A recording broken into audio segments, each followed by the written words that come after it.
আমরা তার ছাত্র হওয়ার জন্য এখানে আসি নাই। মাননীয় স্পিকার, বক্তব্য কি আপনি দিবেন না আমি দেব? বাংলাদেশের সংসদে স্পিকারকে হত্যা পর্যন্ত করা হয়েছে। উনি নিজেকে কি মনে করেন আমি বুঝতে পারি না। শিক্ষকতা করতে হলে তিনি একটা ইউনিভার্সিটি খুলুন, ওখানে যার পছন্দ গিয়ে ভর্তি হবে, ওনার লেকচার শুনবে। এইটা পার্লামেন্টারিয়ান ফ্যাসিজম, এটা হওয়া উচিত না। অপমান নিয়ে আমাদের এখানে বসার কোনো প্রশ্নই উঠে না। মানে আপনাকে ধন্যবাদ। বক্তব্য কি আপনি দিবেন না আমি দেব? মাননীয় স্পিকার, এটা অশোভন, এটা অশোভন। আমার বক্তব্যের সময় যদি এইভাবে কমেন্টস করা হয় তাহলে আমার এখানে দাঁড়ানোর প্রয়োজন নেই। বলেন মাননীয় বিরোধী দল নেতা, বলুন আপনার বক্তব্য বলুন। আপনি মাননীয় স্পিকার, আমি সম্মানিত সংসদ সদস্য এবং স্বরাষ্ট্রমন্ত্রীর প্রতি সম্মান রেখে বলতে চাই, আজকে নতুন করে তিনি এই শব্দগুলো উচ্চারণ করেন নাই।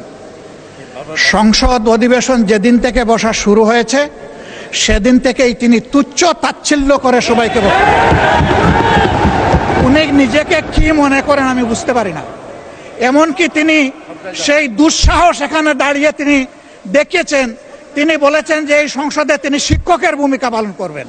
আমরা তার ছাত্র হওয়ার জন্য এখানে আসি নাই। মাননীয় স্পিকার, শিক্ষকতা করতে হলে তিনি একটা ইউনিভার্সিটি খুলুন, ওখানে যার পছন্দ গিয়ে ভর্তি হবে, ওনার লেকচার শুনবে। আজকে একই বক্তব্যে দুইবার উনি অ্যাটাক করে ফেললেন। আমার সঙ্গীরা তো মনে করে, আমি নিজেও মনে করি যে এইটা কালচারাল না, এইটা পার্লামেন্টারিয়ান ফ্যাসিজম, এটা হওয়া উচিত না।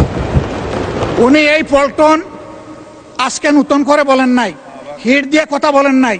আজকে আমি সুস্পষ্টভাবে দায়িত্ব নিয়ে বলছি, এই পার্লামেন্টের সৌন্দর্য বিধানের জন্য উনাকে দুঃখ প্রকাশ করতে হবে এবং উনার বক্তব্য সংসদের এই কার্যপ্রণালী থেকে এক্সপাঞ্জ করতে হবে। যদি এইটুকু করে আমরা বসবো, না হইলে এখানে বসা অপমান নিয়ে আমাদের এখানে বসার কোনো প্রশ্নই উঠে না। মানে আপনাকে ধন্যবাদ। মাননীয় সদস্যবৃন্দ, জাতীয় সংসদ জনগণের আশা আকাঙ্ক্ষা প্রতিফলন করার জন্যে সবাই আমরা দায়িত্ব পালন করছি। সংসদ দেশের গর্ব, জনগণের প্রতিষ্ঠান, হাউস অব দি পিপল। এই প্রতিষ্ঠান পরিচালিত হয় কিছু আইন কানুন রীতি নীতি অনুসারে।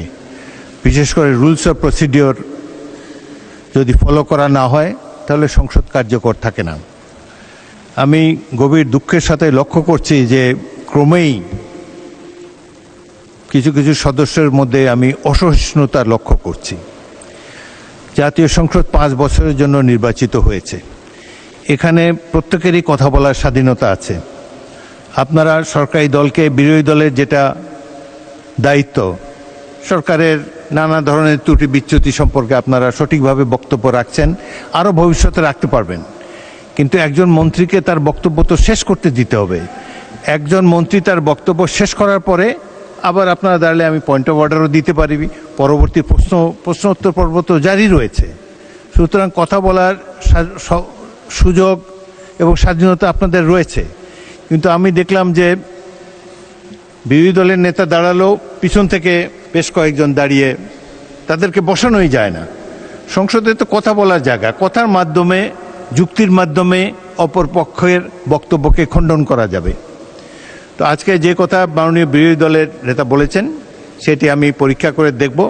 যদি অসংসদীয় কিছু থাকে তাহলে সেটাকে এক্সপাঞ্জ করা হবে, কিন্তু কথা বলার স্বাধীনতা হরণ করবেন না।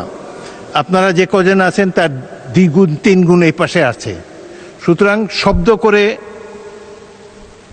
বিচারের বাণীকে স্তব্ধ করা যাবে না। আমাকে সংসদ পরিচালনা করতে দিন। আমি আমার জ্ঞান বুদ্ধিমতো নিরপেক্ষভাবেই সংসদ পরিচালনা করার চেষ্টা করছি এবং আপনাদের সকলের চেয়ে অনেক অনেক বছর, 40 বছর এই সংসদে আছি। অতীতের সংসদগুলোর অনেক খারাপ রেকর্ড আছে। এই সংসদে, বাংলাদেশের সংসদে স্পিকারকে হত্যা পর্যন্ত করা হয়েছে। সুতরাং অতীতের দিক থেকে তাকিয়ে আমি তো মনে করি একটি ভালো সংসদ আমরা পেয়েছি, জনগণের সঠিক নির্বাচনের মাধ্যমেই পেয়েছি। আপনারা উভয় পক্ষকে আমি ধৈর্য ধারণ করার জন্য অনুরোধ জানাবো।